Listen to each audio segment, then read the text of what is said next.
Hello there, Bobo the Bitcoiner is back. We come to the last session of the Bitcoin Crash Course. All right, last for YouTube, today the final YouTube. All right, and I'll do a conclusion of today one. But let's refresh what we have just learned. Right, very good simplified chart. All right. The whole story of Bitcoin is here, right? A sent to B, go to all the nodes, verify, go to hashing, consensus, minority kick out, majority okay, each transaction is put into the pool, then the miner pick up the transaction, put into the each block and do the mining, guessing. Once mined, broadcast to everybody, all the nodes will then record it into the blockchain, and the blockchain is being consensusly checked again, minority again kick out, majority having the same record is accepted and is permanent for everybody to see. Alright, of course, the finally be received. That's the whole thing about Bitcoin. Actually, nothing so difficult, right? If you look at the simplified form, nothing difficult. You don't look at the technical form, alright? So, the next thing outside of Bitcoin ecosystem is people build crypto exchange. Alright, crypto exchange is a platform where people buy and sell Bitcoin, like a stock or share market. After buying Bitcoin, you can either keep it in the exchange or better, withdraw the Bitcoin to your own wallet. Keeping an exchange is when you want to trade or sell promptly when the price is attractive. Best is to withdraw your own to your own wallet. Remember, not your key, not your Bitcoin. Okay? Then you have the wallet. There are three kinds of wallets. All right, a hot wallet. This is a third-party wallet, usually an internet hosted by a third party. All right, and usually the third-party wallet hold the private key on your behalf, like an exchange, for example. But being on internet, there's always a possibility of being hacked, right? So the best one is the cold storage. Cold storage is a hardware like a thumb drive, you know. You buy it, all right. They are specially built crypto wallet with a robust firewall. You only connect to the internet when using it. Even when connected to internet, it is impossible or almost impossible to hack because of the strong protection built in. They are specially designed that way. All right, and the popular one are Trezor. This is the Trezor, and Nano Ledger. This is Nano Ledger, and of course the third one is a paper wallet. Okay. Who is Satoshi Nakamoto? Nobody knows. In 2004, someone also came up with a digital gold called e-gold. U.S. Justice Department indicted the company. The 4th director was charged for operating money transmitter without license and was penalized by the court. E-gold was forced closed.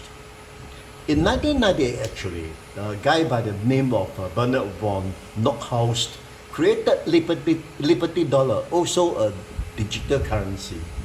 FBI raided his operation in 2007 and he was forced to shut down also.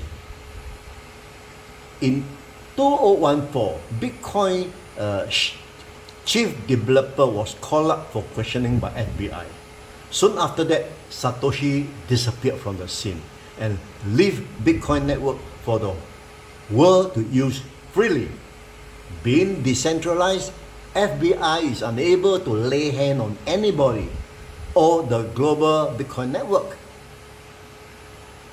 So in conclusion, it wasn't so difficult to understand Bitcoin, right?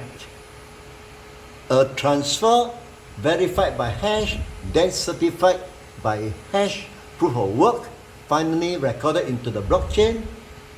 As simple as that, you know. All the nodes do all the work actually by simply running the Bitcoin software, a rule-based protocol. Nodes also consensually agree on the result based on majority, simple arithmetic. Everything done is honest, true, and factual.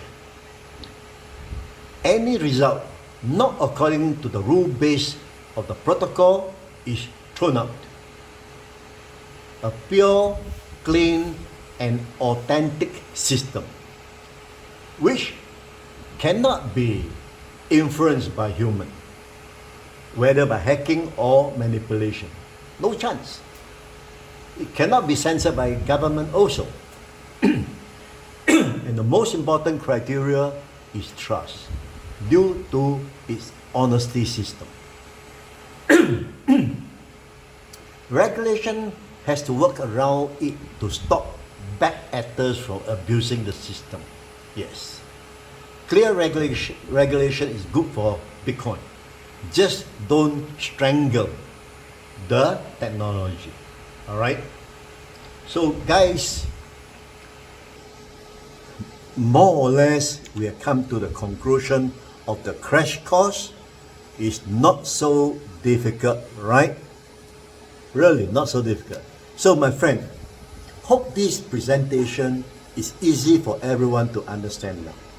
If you do, please spread the learning to your family, relatives, and friends. Allow everyone to understand Bitcoin. The sooner, the better. This could enhance their future in many ways. Really.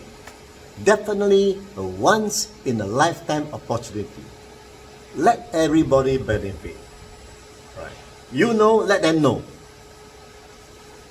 Up to them, after understanding Bitcoin, especially with this crash course, a quick, simple understanding, then make their own mind. All right. Of course, Bitcoin has many other advantages other than this so-called transaction issue. You know, Bitcoin is helping a lot of things. For example, El Salvador now is something that you don't realize, or people fail to realize. Now Bitcoin is helping the country to increase their wealth, allowing Bitcoin to use it every day in their country with the help of a Lightning Network. Really improve the life of the people, especially those Salvadorian who send money home using Western Union Bank. They are all have to pay 20%, 25% for every $100 they send. It's crazy. Bitcoin, now you see the real life happening there. People are sending Bitcoin back to the country, and it's immediate, on the spot, even free charges. This is one of Bitcoin good side effect. There are many more we shall discuss in the years to come. Okay? Hope you enjoy all the last 5 episodes. Very important crash course. Not so clear? Review, go back, play again, review, compare with my PowerPoint explanation, check, and you should understand. It's so simple. Now, after you understand, then you can say, I know what is Bitcoin. And you can be proud to tell your friend, I know what is Bitcoin now. All right. I hope everybody learn about it now and able to share with all your friends. Okay. See you next time with my regular news report, updates. Okay. I finished my chapter on crash course. I'll go back to the normal regular report. All right. Thank you for watching. Don't forget to like when you enjoyed it. And I'll see you the next time. Bye-bye.